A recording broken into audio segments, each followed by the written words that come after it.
Secrets of the Golden Banyan by Praajita Ranade, from the book Homegrown Tales. Our story begins in a village on the outskirts of a huge forest. That is where a young girl lived. Her name was Swara. She was pretty. Her hair was thick, long and silky, and golden brown. She had beautiful hazel eyes. She had a perfect shaped neck and was just as tall as she should be. Her voice was lilting and she was worth listening to. The way she walked reminded you of a place that used to exist but does not anymore. She was bright, friendly, and good-natured too. The story is also about a banyan tree. It was no ordinary banyan. It was far more beautiful than any of the other trees around. It was leafy, and even though it was green, it had a golden hue about it. It appeared shiny and special in the sunlight. It danced in the rain and swayed in the wind, just like Swara's pet peacocks. When Swara was born, the tree turned 15. It noticed in its own way that there was a new life in the house. It knew soon enough that this new life was a little girl named Swara.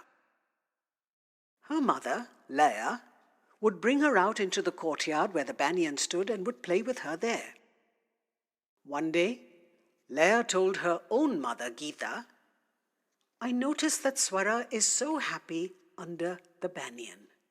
She coos and gurgles like the tree is her long-lost friend." Soon Swara grew up. She played around the tree and enjoyed its shade. It seemed as if the tree loved her back. Swara would actually come and talk her heart out to the tree. She thought the tree was a good listener.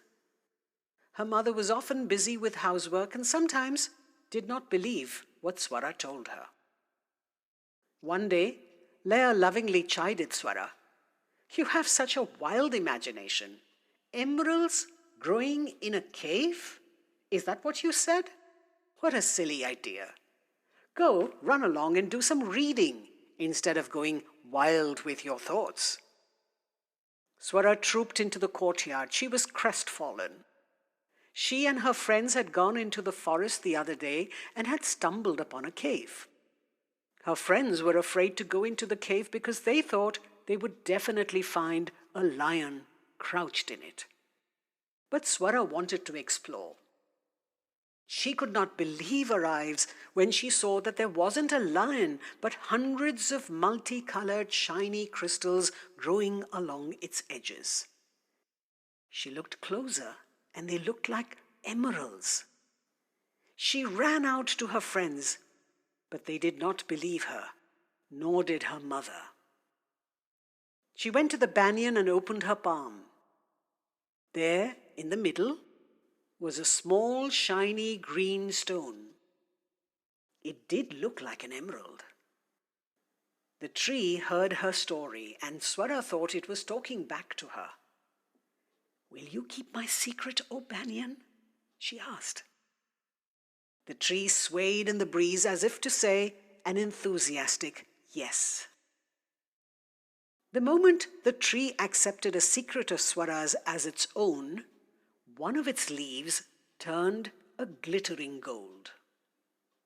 This became a routine with them. When Swara thought she had seen a peahen with a tail that shone, she ran to the tree and said excitedly, "Do you know what I saw today? I saw a peahen with a tail feather of gold." The banyan swayed in the wind and another of its leaves turned gold. Soon Swara got to know that she could understand what the tree was trying to say just by looking at it. As the days went by, Swara and the golden banyan's bond became stronger. Yes, that is what Swara called it, the golden banyan. None of the grown-ups knew of their friendship, but they did notice that Swara spent a lot of time around the tree and was happiest there. One day, Leah was walking in the courtyard and she noticed that the top of the tree was glinting in the sunlight. She stopped and stared, and stared. Then Leah called out to Geeta, "Come and look at this, mother. The banyan is all gold." Swara came out running. Her grandmother took time because her knees hurt. "Yes, Mom, the banyan is turning gold. It listens to me and accepts my secrets as its own. And each time it does so, 1 or 2 of its leaves turn gold," said Swara. Her mother looked at her disbelievingly, but she could not ignore the fact that the tree was indeed shining. Word spread in the village like wildfire. Everyone wanted to come and take a look. Some of them even wanted to try their luck with the tree. There was talk in the village like, "Do you know that all Swara does is chat with the tree and it turns golden?" In a village, some things happen really quickly. Pretty quickly, they all began to believe that if the tree was indeed turning into a golden banyan, they would all be rich soon. So the banyan was hugely entertained. Every day 4 or 5 people would come to it. It was a nuisance most of the time, but Swara's family had to let them visit the tree. What could they have done? "Dear banyan, today I had to wash my clothes twice over." The banyan groaned. It was the village washerman. The banyan knew that the washerman would not use enough soap to launder the clothes. They were often dirty. The washerman was a bit lazy. The tree stood still. Then came the village headman. "Dear banyan, be my friend," he said, feeling a little silly. He could not believe he was talking to a tree. Anyway, everyone tried his or her luck and no one could turn a leaf gold. They looked at Swara a little angrily and stomped out of the courtyard. Swara's grandmother watched these proceedings with amusement. She knew not one of them could manage what Swara did.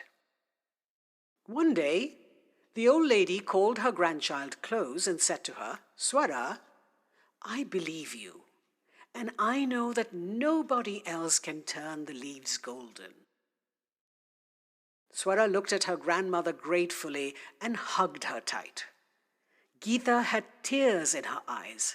She knew her granddaughter was blessed and pure. She knew her granddaughter was not greedy. And that was why the banyan spoke to her and accepted her secrets. After all, Swara was the girl who had a golden heart and walked with silver footsteps. Soon after, Swara and her friends grew up. They went off to bigger villages or cities to study. Before leaving, Swara embraced the tree and said, "Dear Golden Banyan, I will keep visiting you every few months, and I promise I'll never forget you." And now, if you go to Swara's house, you will see her grand old golden banyan swaying gracefully in the breeze.